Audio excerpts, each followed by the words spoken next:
So may tips na naman tayo guys. So kung paano gumawa ng mini compressor guys na para pang pintura guys. So ayan.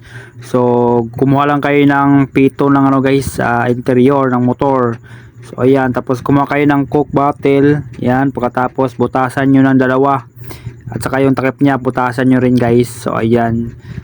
So yung pito guys, lalagyan nyo lang yung washer para hindi sumingaw. Tapos ganyan. Diyan ipasok nyo sa dalawang butas na yan.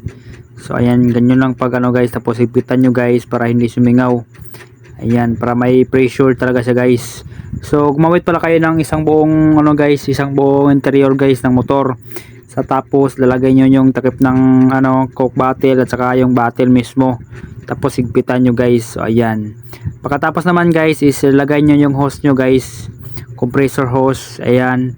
Ayan, tapos gumamit kayo ng ano guys, bomba matawag dito guys, yung panghangin ng ano. Yan guys. So pagkatapos guys is magsali na kayo ng pintura nyo guys kung gusto nyong gamitin. Ayan.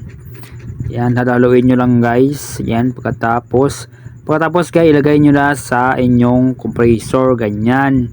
Pagkatapos guys dagdagan nyo lang ng hangin guys para mas malakas yung compressor nya guys. Ayan, kung makita nyo guys. So ayun, so pwede na kayo magsimula guys, malakas na siya guys. Ayun, so ayun guys.